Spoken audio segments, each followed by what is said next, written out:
disciples. These two words mark the final marching orders that Jesus gave to his church before he ascended into heaven. Those two words summarize the life purpose for every follower of Jesus. It is in these words that we seek God's heart for mankind. These words reveal God's plan to make himself a kingdom of priests and a holy nation. And for the last 40 years, First Baptist East has seen God faithfully fulfilling his plan through his people. First Baptist East has seen more than 3,000 people hear the gospel and has seen the gospel go into 4 different continents. First Baptist East has even seen a new campus built, completely debt-free. Yet in the last year, God has used this virus like an X-ray machine to reveal that something is broken and that something has caused us to rethink church, to rethink the way we do things. What we have come to realize is that for First Baptist East to have another 40 years, our philosophy has to change. Our philosophy must become centered on teaching people to use their everyday, ordinary lives to make disciples. So while we celebrate the past and what God has done, we look to the future asking God to accomplish what only he can do. The story continues. The story continues. The story continues. Hey church family, the story continues with you guys today. And so I want to encourage you and invite you to sign up for Missional Communities today. And so a lot of people say, well, what is a missional community? It's everything we've been talking about.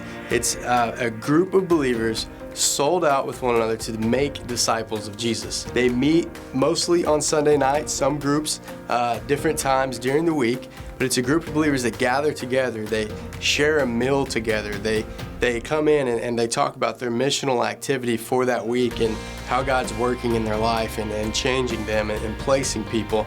And then they come together and they help each other to reach lost people with the gospel as well. So just to give you an idea of what that's like, the setting is a meal, it's a table, and it's just a conversation for an hour to 2 hours a week getting together. But what we do and what we're going to start out with is quite a few different things here. The first 43 weeks, we are just kind of reprogramming ourselves. And so what we do is we start out with a missional theology, what the Bible teaches about mission and how that applies to us. And then we talk about what does it mean to be a neighbor? How do we become a neighbor? We literally make lists of our daily activities and people that we encounter that we can interact with the gospel. We read through the book of Acts and we study the early church and we look at them and how they lived out the mission of making disciples. Then we roll into another book. That's a study through 1 Peter, and it's just talking about what the missional community is actually supposed to be. How would our lives look to function missionally in community together?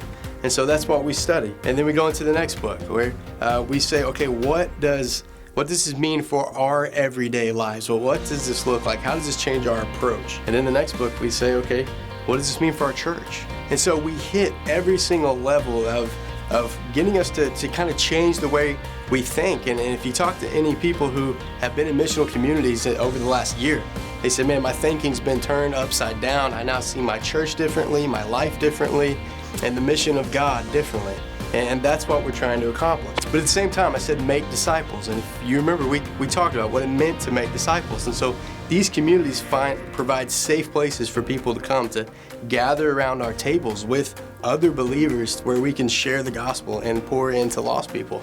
And then as you see people come to faith, remember I told you we've developed something for you to be able to walk through and disciple them with. And so this is the doctrinal training that we've made for you to use. There's leader guides that go with this and everything else. But then your community as well is where you live out this faith. So this gives you the doctrine, but your missional community is where we live this out and where we show people what it means to be a disciple of Jesus and what it means to make disciples of Jesus. So I hope you'll sign up for this. You go out to the Connection Center, we've got some sign-up sheets there. You can check our website, you can sign up there, and I hope you'll take advantage of this. The story continues.